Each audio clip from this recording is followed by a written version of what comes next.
This is the second part of cash flow and financial planning chapter.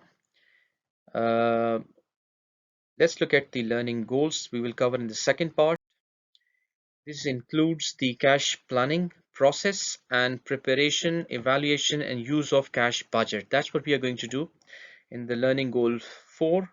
In the fifth learning goal, we are going to explain the simplified procedure used to prepare and evaluate the Proforma income statement and Proforma balance sheet.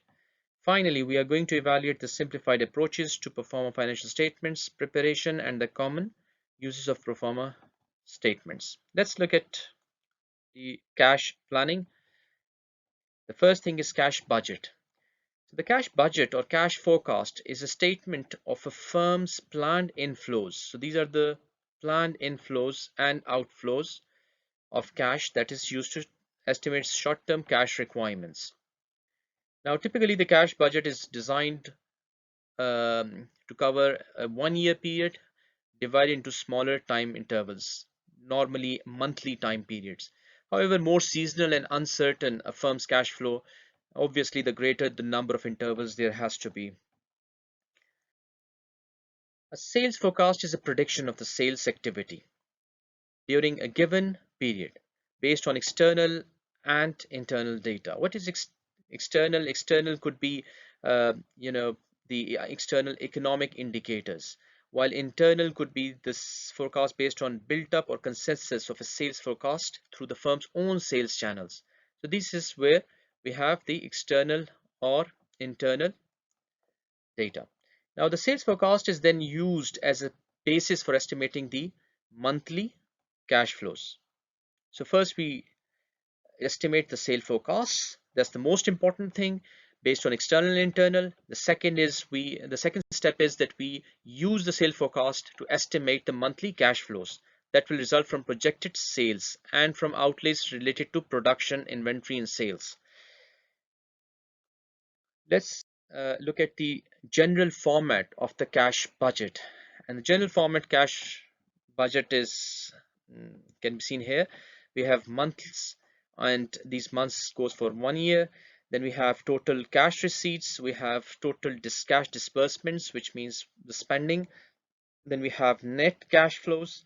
We have we add back the beginning cash flows, and the ending cash flows becomes this one goes here. So ending cash flow of January will become the beginning cash flow of the February. The ending cash flow of February will become the beginning cash flow of March, and so on and so forth. Then many firms try to keep minimum cash balance. It's a good habit because minimum cash balance helps us to ensure that we do not get into crisis.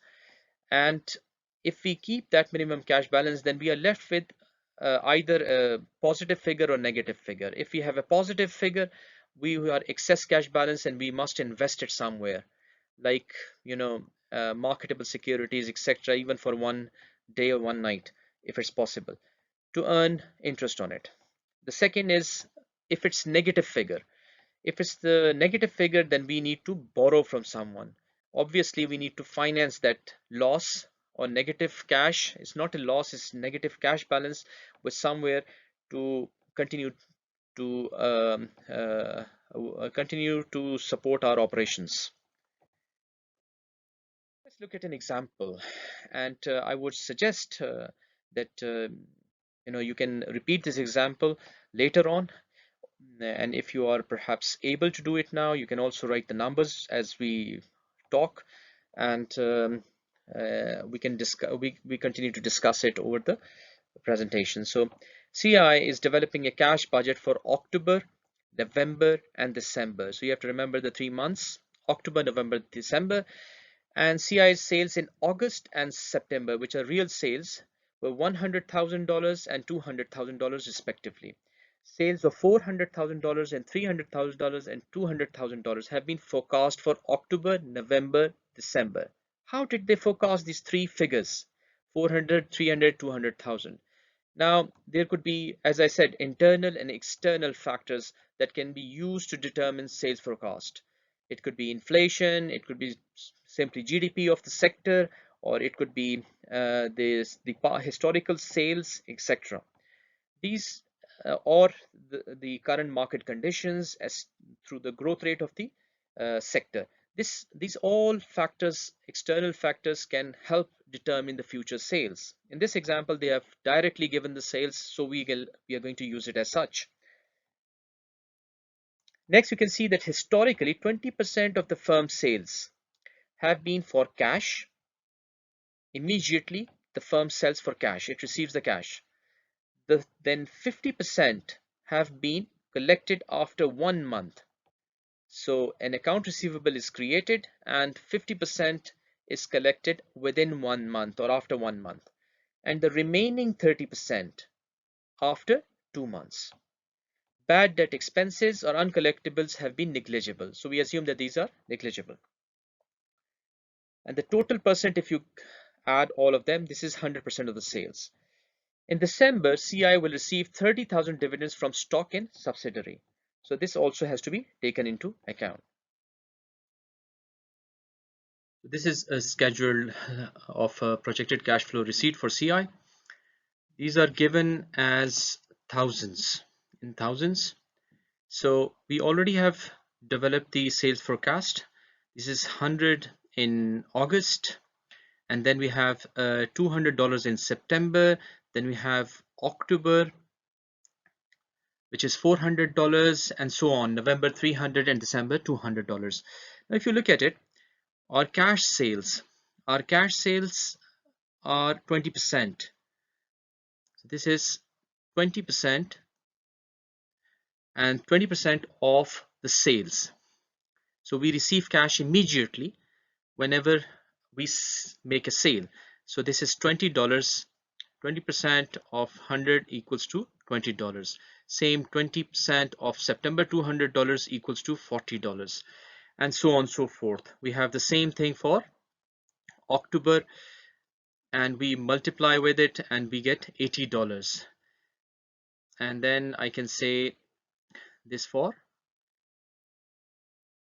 and this.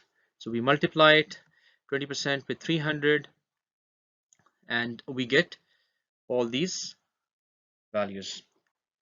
Next, we have collection of account receivable. After 1 month, we get 50% of our cash.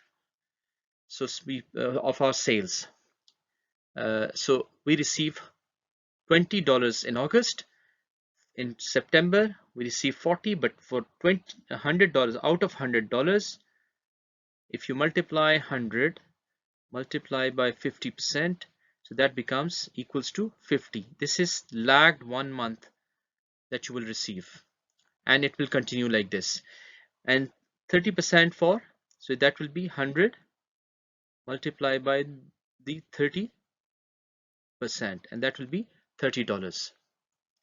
And the same will be repeated for each month as they move forward, lagged. And when we add all of these, we get $20 for cash receipt, 90 for August, September $90, October $210, November $320, and December $200.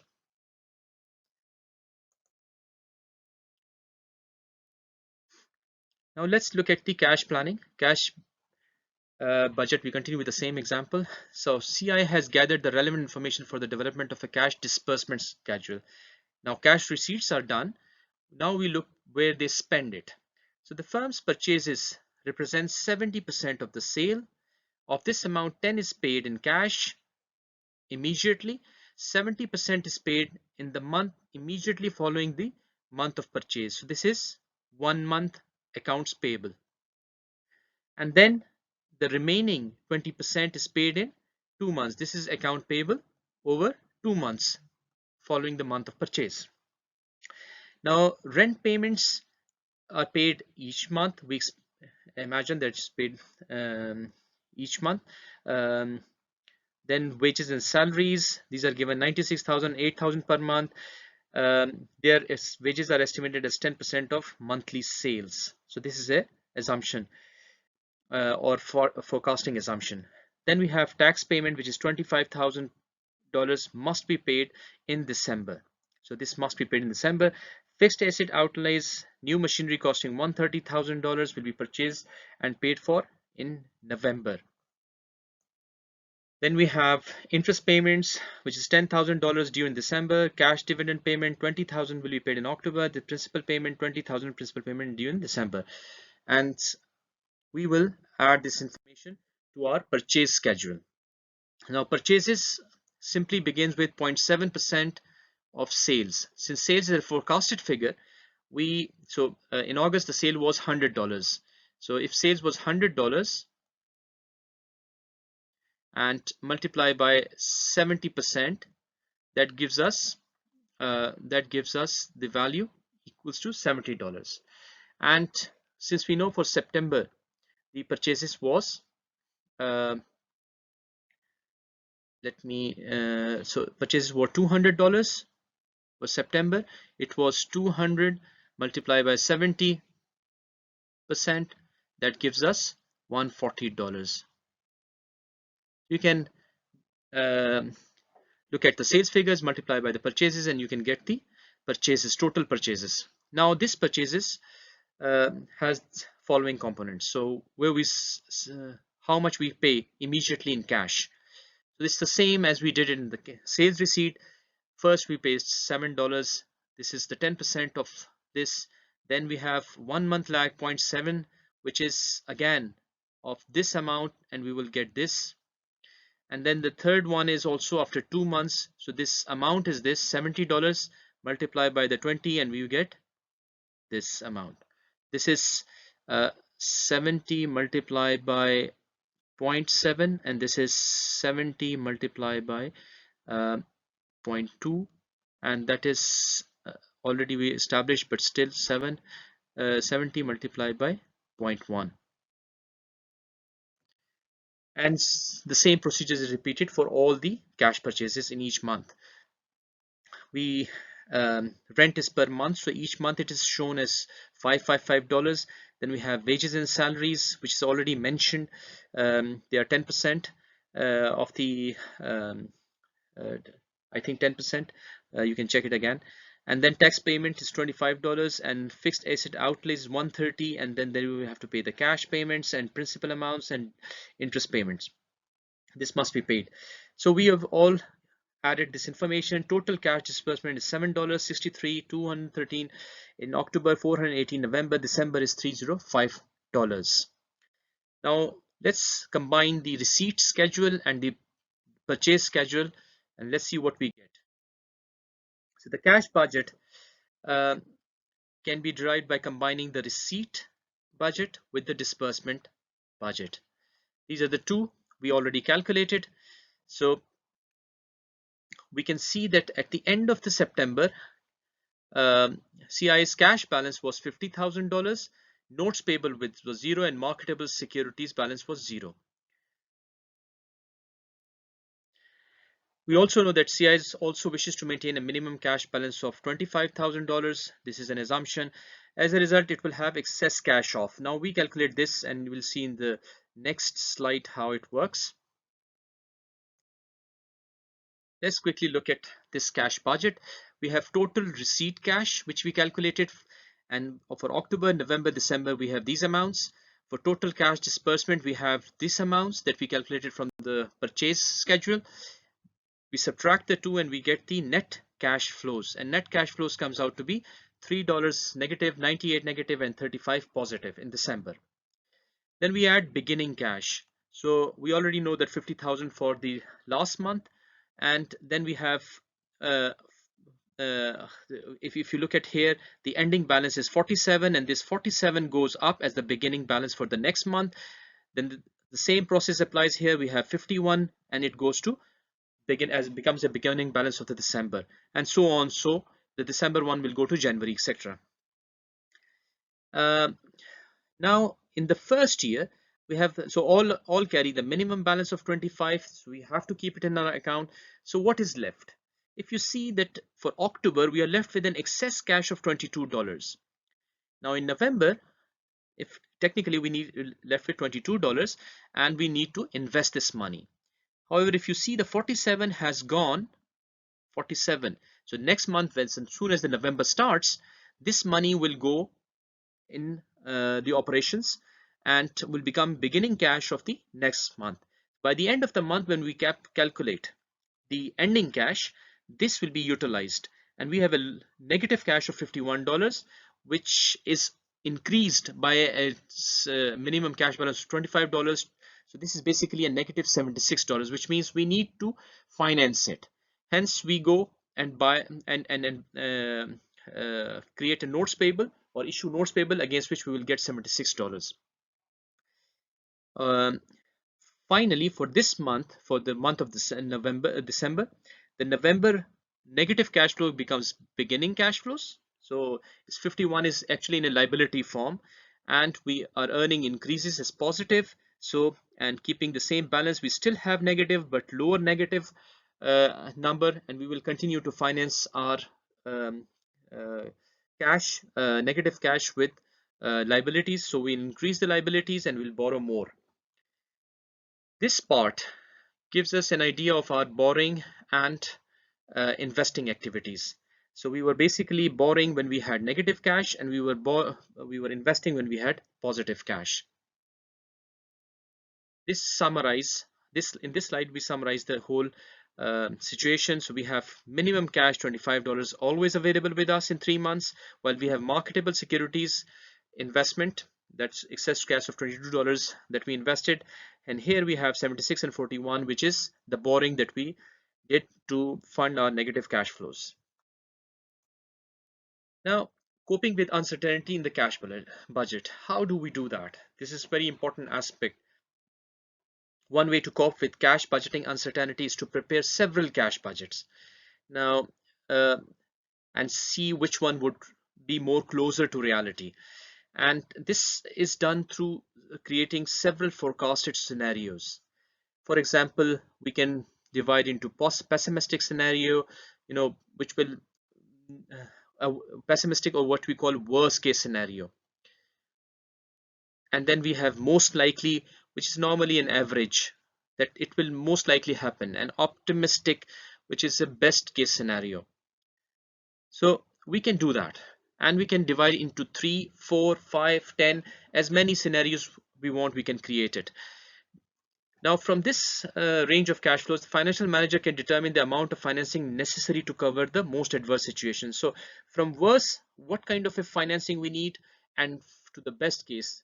So between the worst case scenario and the best case scenario, we have a range, and this range actually allows us that how much financing we can require, and should we go to the bank and make sure that this range is fully protected, fully covered, and whenever we need it, we can use it, and when we don't need it, in the best case scenario, the bank do not charge us. So these kind of issues are addressed while making scenario analysis. This whole method also allows us a sense of riskiness of the alternatives, which is this called sensitivity analysis, and it is shown. So this is a scenario analysis of CI's cash budget. It's in thousands again. Remember, this is for October, November, and December. The total cash receipts are given here, and the rest we already know.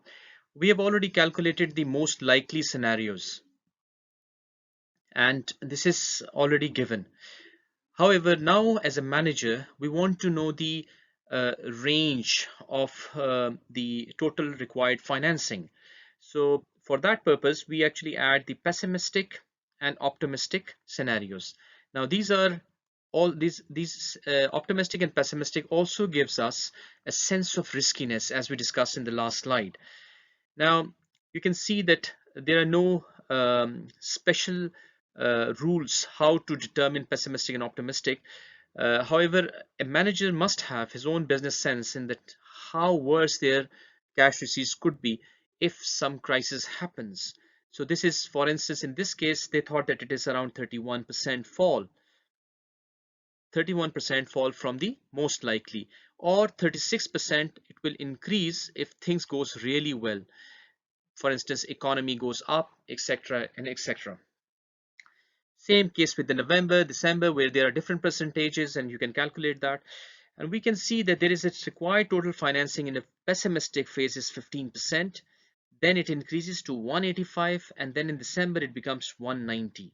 While in most likely phase there is nothing that we need to finance, and in November we will be looking for 76, and December we'll be looking at 41. While in optimistic case we have nothing as financing as required. So a manager can look at these numbers and see that 185 and 76 is not something that they would want to leave it open. Actually, this is a riskiness and they have to manage this risk, which means that we need to have a specific funding channels to fund this 185 $1,000 if it happens. If it doesn't happens, we may not we wouldn't be charged for it. This is one way to look at this scenario analysis and its outcome. Also, it tells us that why our cash in pessimistic cash requirement in pessimistic phase goes to so high, such as 185. So we have to look at our total receipts in and see why people would not be able to buy the product and give us the cash, and why it's so little, and where the cash is stuck, and design strategies accordingly. Now let's look at the pro forma financial statements. These are basically projected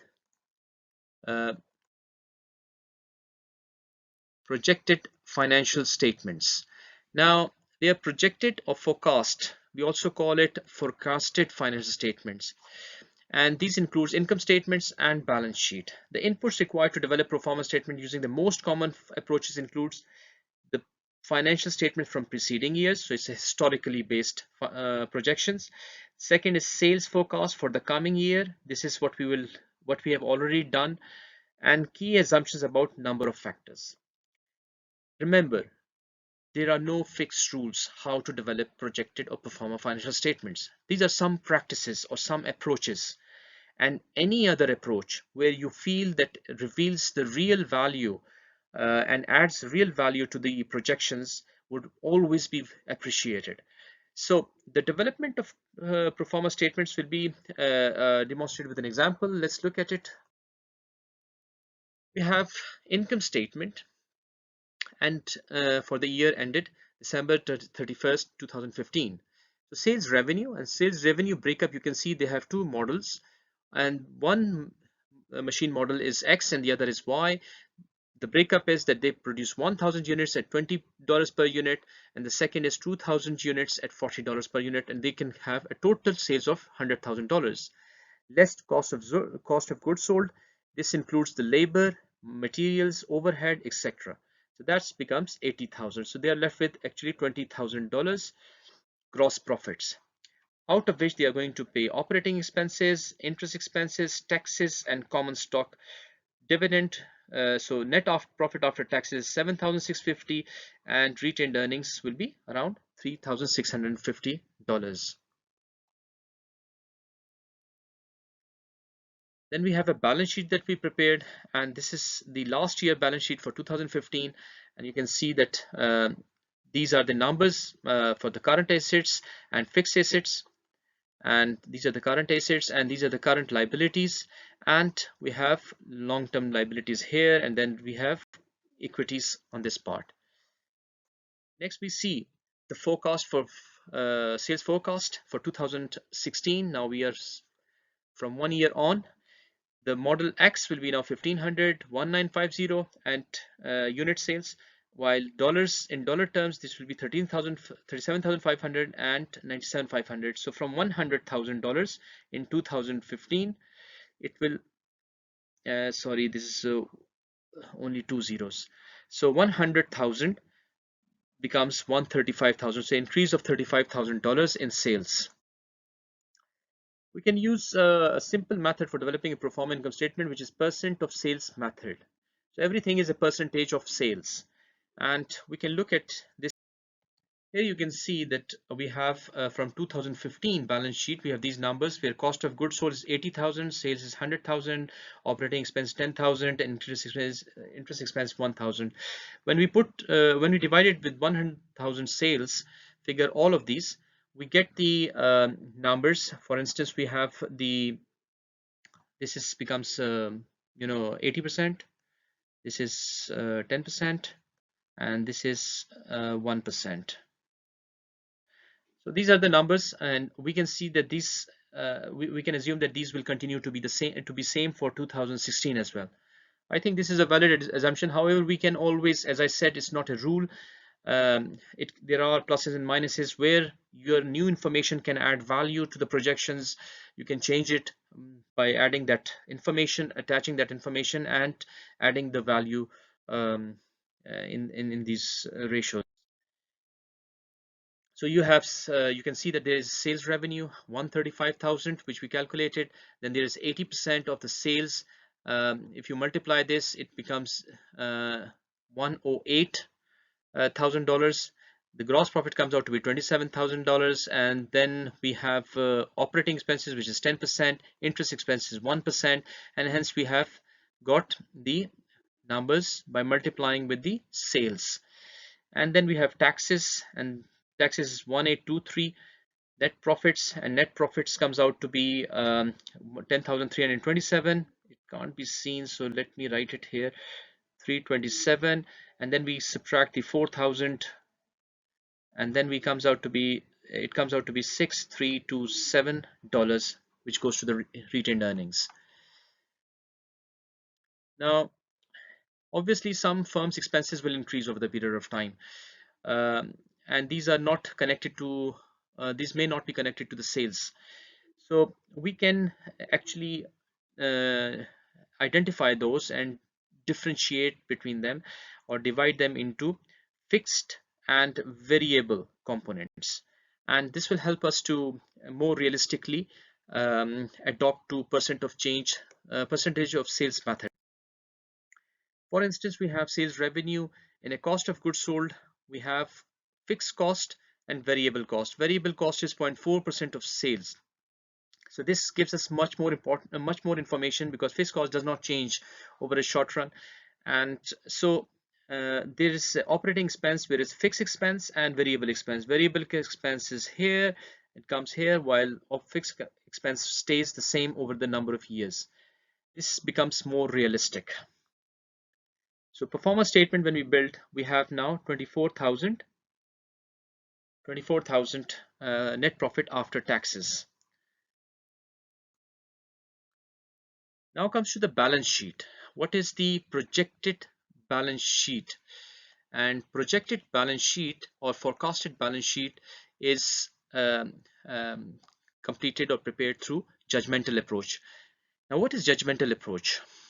Judgmental approach is a simplified approach for preparing the Proforma balance sheet, under which the firm estimates the value of the certain balance sheet accounts and uses its external financing as a balancing or plug-in figure. So first we use the past balance sheet and see if there are certain assumptions or judgments about which accounts will change in which direction and by how much. If we add those, then we will get the balance sheet will not be in equilibrium. The assets will not be equal to liabilities plus owner's equity. In order to balance it, we will be requiring some sort of external financing, or we have to plug in certain figure to balance it. We'll look into this, how it works. So let's look at these assumptions. We have a minimum cash balance of 6,000, which we desire. Okay, marketable securities is this 4,000. These are all assumptions. Account receivables will be this much, comes out to be 16,875, and ending inventory will be this. And then we have a new machine costing $20,000 will be purchased, and the depreciation is cost over it. Now we add these items plus these one, such as purchases and taxes, notes payable. All of these will be added to. So this is the Proforma balance sheet using the judgmental approach for VM on December 31st, 2016. So we desired cash 6,000, so it's here, and all the numbers have been picked from the last two slides. We have also picked all the numbers and did the addition or subtraction for total current liability, total liabilities, etc., and place it here. So the total number for asset is 105,875, while for the total that we get from the owner's liabilities and owner's equity is 97,582. Now they are not in balance. The difference is around 8,293. This external financing, which is we call required, is an account that means that this is required to balance the balance sheet. So when so it's actually doing the maths. Now 8293, if we plug in, we will get the exact two figures that's given here, and hence we expect that we need to raise this money to fund these assets. So 105 is 8,000 less 105 assets have been already been funded with the rest of the stuff, but the 8293 assets are left. Hence, if they needs to be on the asset side, they also needs to be on the liability sides. Hence, we will raise money to fund it. Now, this is all projection. We're looking at a projected financial statement, and we can minimize this external financing by changing different accounts. We can increase it, or we can in fact make it to zero as well. This is as I said, there is no fixed rule to it. Um, we can we can always fix it by doing a backward analysis. However, it gives us a very clear idea of what the 16 balance sheet would be, and what are those accounts, and how they will be, how they will behave, and what kind of a disequilibrium exists between assets and the liabilities plus owner's equity. So what is the major weakness of projected statements? And the major weakness is that we rely too much on past financial performance. We also uh, uh, go for desired values, what we want, and predicting before the time that what we want obviously is a key weakness. These assumptions cannot be justified solely on the basis of their ability to simplify calculations. So it's a simple way, but we cannot just simply ignore the problem that why we have actually chosen certain numbers. And so we should have a very good reason of choosing certain numbers, certain proportions, and fully justified.